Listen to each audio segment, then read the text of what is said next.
Cette vidéo comporte tous les commentaires d'études sur les versets disponibles dans la Bible d'études Esprit et Vie, dans l'Épître aux Hébreux, chapitre 5.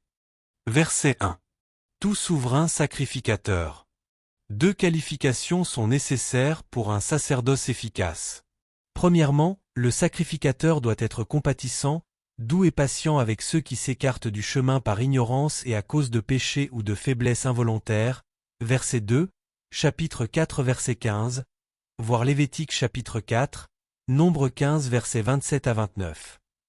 Deuxièmement, il doit être désigné par Dieu, versets 4 à 6. Christ a cette double qualification, voir Lévitique 8 verset 2, note. Verset 6. L'ordre de Melchizedek. Melchizedek est un personnage mystérieux de l'Ancien Testament qui apparaît dans Genèse chapitre 14.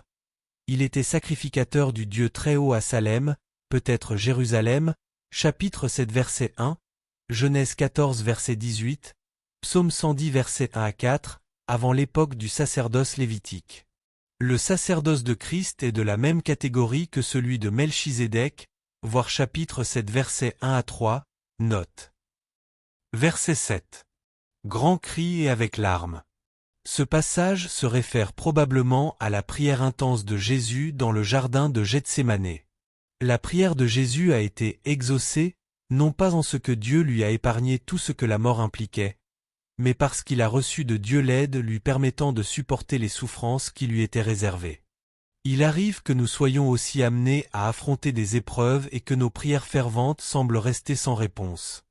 Dans ces moments, nous devons nous souvenir que Jésus a été éprouvé de la même manière et que Dieu nous accordera la grâce suffisante pour supporter les épreuves par lesquelles il permet que nous passions, voir Matthieu 26 verset 39, note. Verset 8. Il a appris l'obéissance. Christ a appris par expérience la souffrance et le prix à payer qui résulte souvent d'une obéissance fidèle à Dieu au sein d'un monde corrompu, voir chapitre 12 verset 2, Ésaïe 50 verset 4 à 6, Philippiens 2 verset 8. Il est devenu un sauveur parfait et un souverain sacrificateur à cause de ses souffrances et de la mort qu'il a endurée sans commettre de péché. Par conséquent, il satisfaisait aux conditions nécessaires pour nous apporter le salut éternel, verset 9, voir chapitre 2 verset 10, note, et ce, dans tous les domaines, versets 1 à 6. Verset 9. Pour tous ceux qui lui obéissent l'auteur d'un salut éternel. Le salut éternel obtenu par les souffrances de Christ, verset 8, n'est accessible qu'à ceux qui lui obéissent par la foi.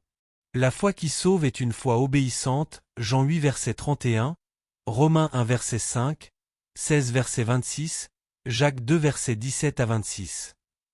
Verset 12. Besoin de lait et non d'une nourriture solide.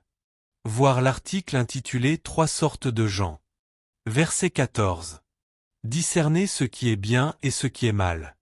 Ceux qui sont faibles et immatures dans la foi manquent de sensibilité et de discernement spirituel pour percevoir ce qui est bien ou mal dans cette vie ainsi que ce qui honore ou déshonore Dieu. D'un autre côté, les croyants mûrs dans la foi ont appris à discerner, de façon précise, le bien et le mal par une pratique continue de la justice et de l'obéissance. Ayant appris à aimer la justice et à haïr l'iniquité, voir chapitre 1 verset 9, note, ayant renouvelé leurs pensées selon les principes de la justice, Romains 12 verset 1 à 2, et étant rendus capables par le Saint-Esprit de considérer les choses selon la perspective divine, ils sont en mesure d'assimiler la nourriture solide de la parole de Dieu et de croître jusqu'à la pleine stature de Christ, voir Éphésiens 4 verset 13.